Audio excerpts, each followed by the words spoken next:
அன்பு நெஞ்சங்களுக்கு அறிவழகனின் அன்பு வணக்கத்தை தெரிவித்துக் கொள்கின்றேன். இன்று துலாம் ராசிக்கு இந்த குரு பெயர்ச்சியினால் என்ன பலன்கள் என்பதை என்னுடைய இந்த விம்சத் யுத்தர சதாம்சம் என்ற முறையிலும் சாதாரண எப்பவும் பார்க்குற முறையிலையும் நம்ம இப்போது காணலாம். இது இந்த துலாம் ராசிக்கு குரு 8ஆம் இடத்தில் இருக்கிறது.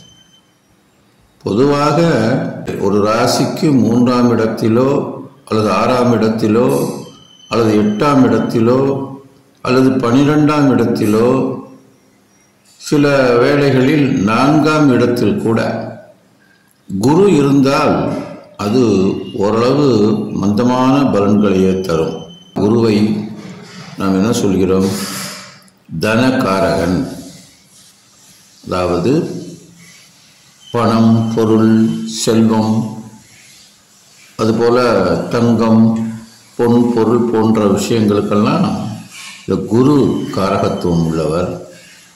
கல்விக்கு காரகத்துவம் உள்ளவர். அதுபோல உத்தியோகத்திற்கும் காரகத்துவம் உள்ளவர். அது மட்டுமல்ல, இந்த குரு புத்திரபாக்கியம், திருமண யோகம், இதற்கெல்லாம் காரணியாக பொதுவாக ஒரு திருமணம் நடக்கணும்னா குரு நோக்கம் வந்துருச்சா அப்படின்னு பாருங்க அப்படின்னு ஜோசிக்காரங்கிட்ட பெண்ணை பெற்றவர்களோ ஆணை பெற்றவர்களோ கேட்பாங்க. திருமண வயசில் திருமணத்துக்கு மாற நோக்கம் வந்துருச்சா அப்படின்னு ஒரு வார்த்தை கேட்பாங்க. அதுக்கெல்லாம் அந்த குரு பலம் வேணும் அப்படின்னு ஒரு கணக்கு. அது மாதிரி வித்யாகாரகன்னு பேர் குருவுக்கு. கல்விக்கு அவர் தான் முக்கியமாக அந்த எண்ணத்தை கொடுக்குறவர். ஒரு கல்வி கற்கக்கூடிய ஒரு அறிவாற்றலையும் இன்டலெக்சுவல் அதையும் அந்த படிக்கணுன்ற ஒரு எண்ணத்தையும் ஒரு மனுஷனுக்கு ஊற்றுறவர் இந்த குரு பகவான் தான். அதாவது இந்த குரு கிரகம் தான். அந்த மாதிரி குருவுக்கு காரகத்துவம் இருப்பதால் இப்போ நான் முதல்ல சொன்ன மாதிரி 3, 6, 8, 12ஆம் இடங்கள், அது அர்த்தாஷ்டம குரு என்று சொல்லக்கூடிய 4ஆம் இடத்துலலாம் குரு நின்னா பாதிப்பை கொடுக்குன்றத சொல்லியிருக்கு. என்னுடைய அந்த விம்சத் யுத்தர சதாம்ச முறையில் இந்த விம்சத் யுத்தர சதாம்சம் என்னும் ஒரு ராசியை 120 பாகங்களாக பிரித்து கூறுகின்ற அந்த அம்ச முறைப்படி கிடைத்த அம்ச பலன்களையும் மற்றும் நமது பண்டைய முறைப்படி வாக்கிய மற்றும் திருக்கணித முறைப்படி கிடைக்கப்பெற்ற பலன்களின் அடிப்படையிலும் இந்த துலாம் ராசிக்காரர்களுக்கு இந்த ஆண்டு கல்வி சற்று மந்தமாகவே இருக்கும். எனவே முயற்சியுடன் படித்து வெற்றி அடைய வேண்டும்.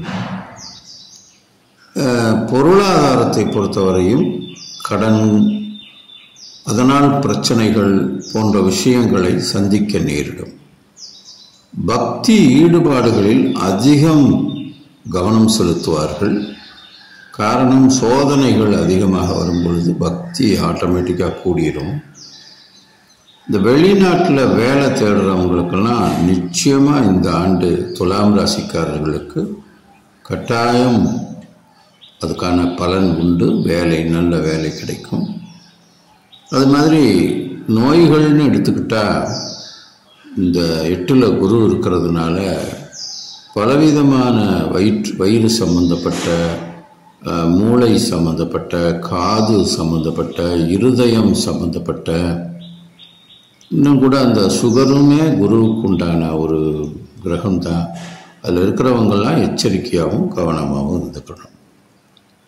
ஷேர் மார்க்கெட்டு கொஞ்சம் கவனமாக செயல்படணும், இல்லைன்னா பெரிய லாஸில் கொண்டு விட்டுரும். அது மாதிரி இந்த வெற்றி, புகழ், இது போன்ற நிலைப்பாடுகள்னு எடுத்துக்கிட்டோம்னா கொஞ்சம் இந்த வருஷம் பேர் கேட்கக்கூடிய ஒரு வாய்ப்புகள் உண்டு. நம்ம எந்த காரியம் பண்ணாலும் ரொம்ப எச்சரிக்கையாகவும் கவனமாகவும் செய்ய வேண்டும். அதுபோல் அந்த வீடு மனை நிலபுலன்கள் இதிலெல்லாம் வில்லங்க விவகாரங்கள் வர வாய்ப்பு இருக்கிறது. கவனமும் எச்சரிக்கையும் தேவை. தங்கம் பொன் பொருள் போன்ற இழப்புகளோ அல்லது இந்த அடமானம் வைக்கிறது இந்த மாதிரி சில விஷயங்கள்லாம் கையை விட்டு போகிற மாதிரி இருக்கும். அதுலேயும் ரொம்ப எச்சரிக்கையாக இருக்கணும். வாகன யோகங்கள் இருந்தாலும் கூட வாகனங்களில் இந்த சந்திராஷ்டம தினங்களில் கொஞ்சம் கவனமாக இருக்கணும். ஒரு அமைப்புப்படி பார்த்திங்கன்னா இந்த குரு பெயர்ச்சி ஒரு சகட யோக அமைப்பில் இந்த துலாம் ராசிக்காரர்களுக்கு இந்த ஆண்டு நிகழ்கிறது. அதாவது குருவும் சந்திரனும் இந்த ராசியும் ஒரு சஷ்டாஷ்டக அமைப்பில் அமையுது. அதனால தான் அது 8ல் இருக்கு. 8ல் குரு வந்த பொழுது வாலி பட்டம் இழந்து போனதற்கு காரணமான ஒரு இதாகவும் இருந்திருக்குன்னு சொல்லுவாங்க. தோல்விக்கு காரணமாக அப்பேற்பட்ட தர்மவான்களுக்கே இருந்ததுனால நாம் கொஞ்சம் எச்சரிக்கையாகவும் கவனமாகவும் இருக்கணும். திருமண தடை இந்த ஆண்டு விலகும். அது காரணம் அந்த குரு 9ஆம் பார்வையாக இந்த லக்னாதிபதியான சந்திரன், அந்த லக்ன வேலைக்குரிய அந்த அதிபதியான சந்திரனை குரு பார்க்குற ஒரு அமைப்போடையே குரு பெயர்ச்சி இருக்கிறதுனால பொதுவாக இந்த ஆண்டு இந்த குரு பெயர்ச்சியினால திருமண தடைகளே இருக்கக்கூடியவங்களுக்கு கூட திருமணம் ஏற்பட வாய்ப்பு இருக்குன்னு தெரிஞ்சுக்கலாம். புத்திர பாக்கியங்கள் ஏற்பட வாய்ப்பு இருக்குன்னு தெரிஞ்சுக்கலாம். அதுபோல் இந்த தீர்த்த யாத்திரை, புனித யாத்திரை, இந்த மாதிரி ஒரு ஆன்மீக பயணங்கள் அதிகமாக ஏற்பட வாய்ப்புள்ளது. சுய தொழிலில் கொஞ்சம் எச்சரிக்கையும் கவனத்துடன் நடைபெற வேண்டும். இந்த பார்ட்னர்ஷிப்பு இந்த மாதிரி விஷயங்கள்லாம் பார்த்து கவனமாக எச்சரிக்கையாக நடக்கணும். பொதுவில் இந்த ஆண்டு துலாம் ராசிக்காரர்களுக்கு இந்த குரு பெயர்ச்சி கொஞ்சம் ஒரு 50-50ன்னு ஒரு நற்பலனையும் தீய பலனையும் கொடுக்குறது. ஆனாலும் அதை ஒரு காம்பன்சேட் பண்ணுற மாதிரி ஒரு 100% யோகமாக சனி அவங்களுக்கு ரொம்ப யோகமாக இருக்குது. சனி ரொம்ப அருமையான ஒரு நிலையில் 5ஆம் இடத்துல ஆட்சி பலமாக இருக்குது. இந்த ராசிக்காரர்களுக்கு பரிகாரமாக ஒவ்வொரு செவ்வாய்க்கிழமையும் முருகனுக்கு பால் அபிஷேகம் செய்து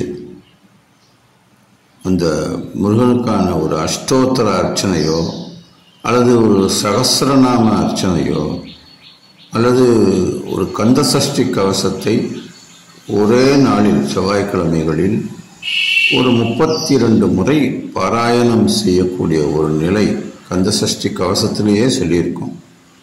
அந்த கந்தசஷ்டி கவசத்தை 32 முறை பாராயணம் செய்தால் எப்பேற்பட்ட துன்பங்களும் விலகி, இப்போ நான் சொன்ன பலனெல்லாம் நெகட்டிவெல்லாம் பாசிட்டிவாக மாறிடும். முருகன் துணை நிற்பார். இந்த ராசிக்காரர்கள் ஐம்பொன்னில் நவரத்தினம் பதித்த மோதிரம் வலதுகை மோதிர விரலில் போட்டுக்கொண்டால் இந்த ஆண்டு குரு பெயர்ச்சி இந்த துலாம் ராசிக்காரர்களுக்கு மிகச் சிறப்பாக அமையும். எல்லா வளமும் பெற்று எல்லா நலமும் பெற்று நல்ல விருத்தி அடைய வேண்டும். இந்த ஆண்டு உங்களுக்கு மிகச் சிறப்பாக இந்த குரு பெயர்ச்சி அமைய வேண்டும் என்று ஆண்டவனை வேண்டி வாழ்த்தி விடைபெறுகிறேன். நன்றி, வணக்கம்.